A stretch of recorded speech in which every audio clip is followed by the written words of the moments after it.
Það er 1964 sem að Reykjavíkurborg úthlutar Þrótti þessu svæði og við fórum náttúrulega hérna strax inn eftir og kíktum á þetta. Ég get nú ekki svari fyrir það að við höfum byrjað að æfa 64 hérna, en 65 vorum við hérna í Kargaþýfi með krakkana, það var slatti, en menn gáðust fljótt upp á því og hérna við fluttum okkur aftur, reyndum að vera vestur í bæ, Háskólavelli og Melavelli.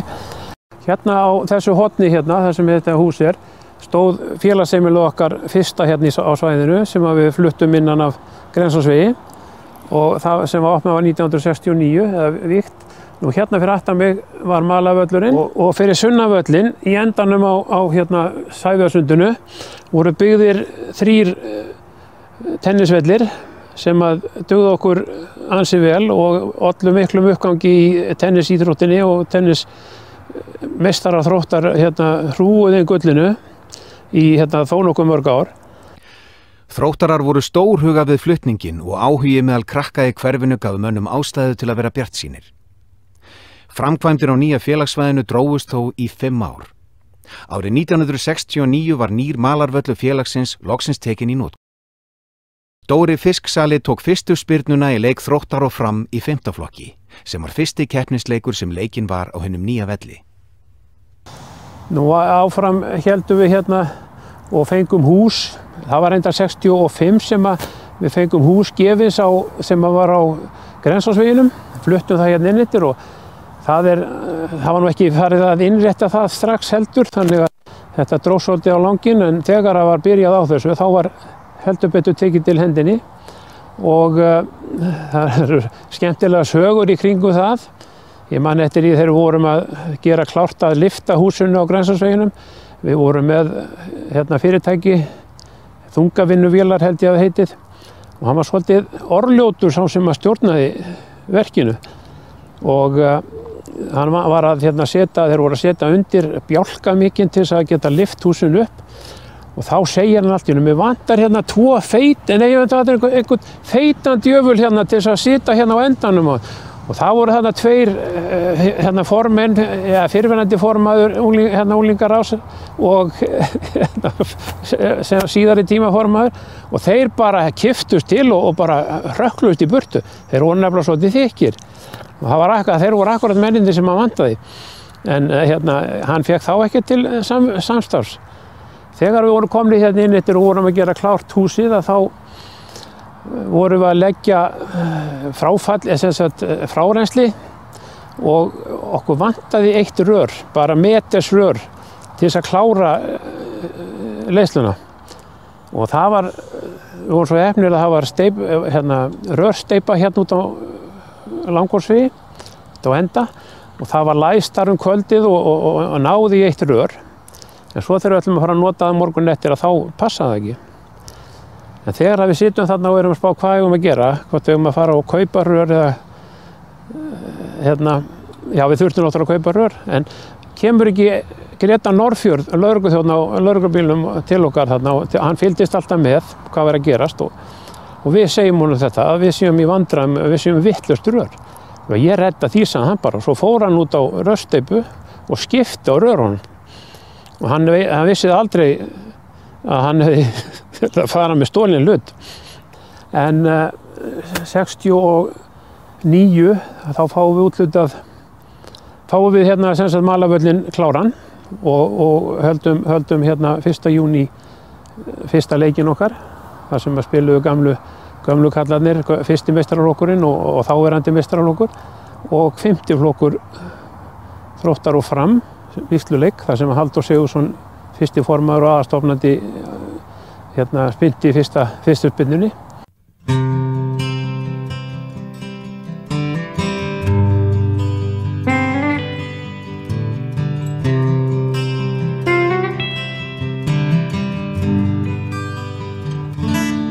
Ég er þróttur alla daga út allt, lifi ljósi, elsku Þróttur, sem ég yljar mér kalt. Stilla skulum raddir allar, syngjum saman þennan söng. Vorið vaknar, þróttur kallar. Árið 1969 varð handknattleiksnefnd sjálfstæð deild innan félagsins. Árin á undan hafði Þróttur leikið í annarri deild en oftar en ekki vantað herslumunin til að komast í efstu deild. Sama var upp á teningnum í fótboltanum. En ný kynslóð í nýju hverfi þýddi að á næstu árum fór árangur félagsins mjög að batna. Sko þegar ég flytt frá Siglufirði, hvað gamall? þá ég 5-6, svona 67-8, flyttum við inn á Langholtsveg 102 og maður náttúrulega þurfti að fara að kanna hverfið, hvað væri svona í næsta nágrenni við húsið. Jú, ég sá þessa miklu brekku, sá hérna búð sem stóð Holtskjör og Efnalaug og Flissali. Þetta var ekki sem heillaði mig eitthvað, en brekkan hérna niður eftir öllu, hún heillaði mig svolítið. Þannig ég labbaði hérna niður þessa brekku sem að ég fétti svo að héti Brákasund og labbaði þar niður, alveg niður í botn og þá sá ég leiksvæðið mitt. Þá sá ég hérna einhver smá mýri og einhver svona leikvöll, svona fótboltavöll. Þar með var ég búinn að finna mitt leiksvæði hérna í hverfinu, Þróttarvöllin, og þarna var ég nánast alltaf. Og ef þurfti að kalla inn mig í mat, þá vissi pabbi hvar ég var, þannig hann hljóp niður hálft Brákasundið og argaði svo: Siggi, matur! Sá sem mann, svona sá sem þjálfaði mig fyrst, hét Helgi Guðmundsson, pappa hans Steinars Helga. Hann var góður þjálfari. Svo fékk ég Helga Þorvalds. Góðir vinir? Já, við erum ennþá góðir vinir í dag. Svo fékk ég Tryggva nokkuð Geirsson, endurskoðanda og fyrrverandi formann Þróttar. Og hann gerði okkur á Íslandsmeisturum í 5. flokki, 75. Og hann eftir úrslitaleikinn á Melavellinum, þá voru við keyrðir af stuðningsmönnum Þróttar niður í gamla Þróttaræðaskúrinn hérna niður frá og ég man eftir við fengum smakk og mýranda þegar við komum niður í skúrinn. Það þótti rosalega merkilegt að fá smakk og mýranda.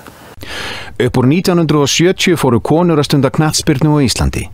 Þróttur var á meðal fyrstu liðana til að tefla fram kvennaliði í meistaraflokki þegar deildakeppnin var tekin upp árið 1972. Þrátt fyrir að upphafið hafi lofað góðu, lagðist knattspyrna kvenna í félaginu af skömmu síðar. Oft var glatt á hjalla í æfinga og keppnisferðum. Í nýja félagsheimilinu gafst líka tækifæri á að halda kökukvöld, horfa á kvikmyndir og spreyta sig í skák. Helgi Þorvaldsson fangaði mörg þessara augnablika á 8 mm kvikmyndavél og félagið ríkara fyrir vikið af minningum.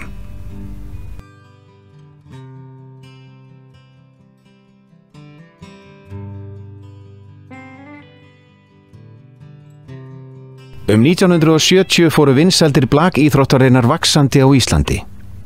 Hún var fyrst stunduð á Akureyri en nú fór þungameðja hennar að færast suður á Laugarvatn. Sem ungur maður hafði Gunnar Árnason ætlað sér að sækja nám við menntaskólan á Akureyri en þá tóku örlögin aðra stefnu. Sumarið kom dama heim á Kópasker og lýsti Laugarvatni sem þvílíkum dýrðarstað. Ég sótt fékk og fór og var í menntaskólanum á Laugarvatni og þar var blak iðkað talsvert mikið og við tókum þátt í Íslandsmóti 1972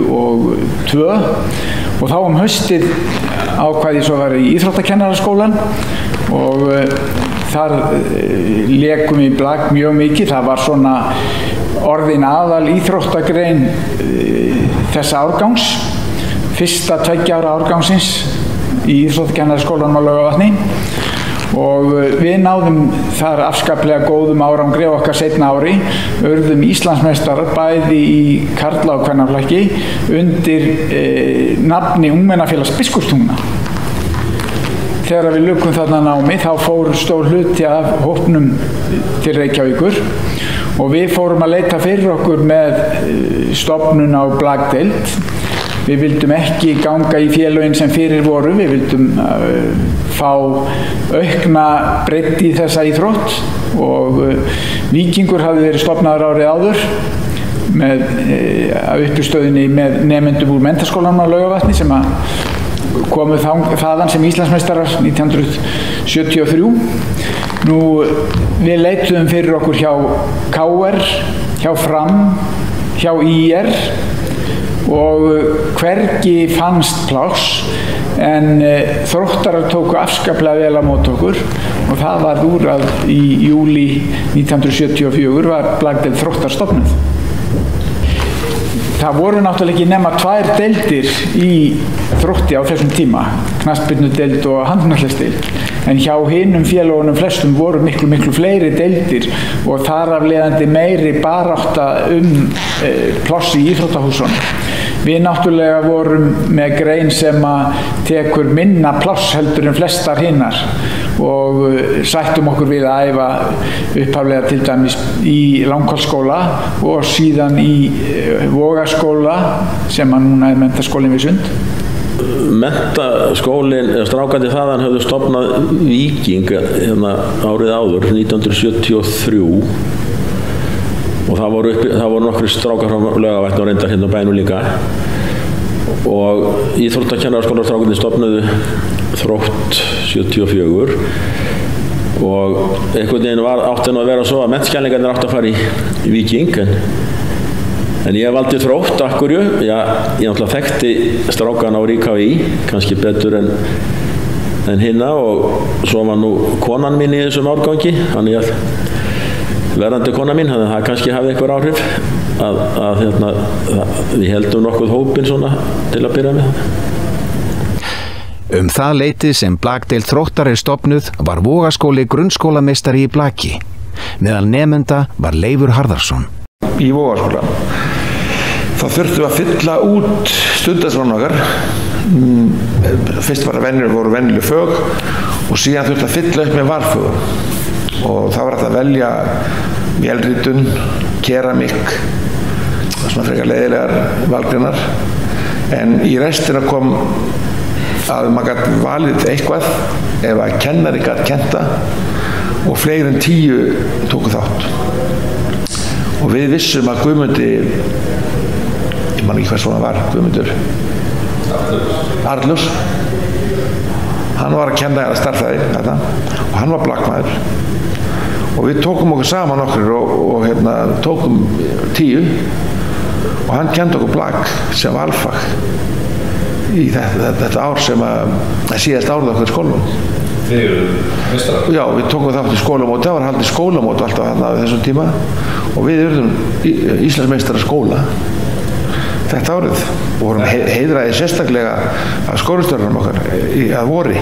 Þetta er bara árið áður en þetta er sama ár og Ungmennafélag Biskupstungna á Laugarvatni urðu Íslandsmeistarar og þar voru allir hinir Þróttarnir, eða þeir sem komu yfir í Þrótt og stofnuðu Þrótt. Þannig að við vorum strákarnir sem vorum hann í þessu skólalið. Við svona sameinuðumst þeim og fyrsta blagdeildin, fyrsta blagliðið sem æfði, það voru við og þeir. Fyrsti bikar deildarinnar kom strax haustið 1974 þegar meistaraflokkur kvenna varð haustmeistari. Vorið 1977 vann meistaraflokkur karla bæði Íslands og bikarmeistaratitlana og raunar án þess að tapa leik allt tímabilið. Lykilmenn hurfu á braut en þó aðeins tímabundið og framundan var ótrúlegur uppgangur blagdeildar Þróttar.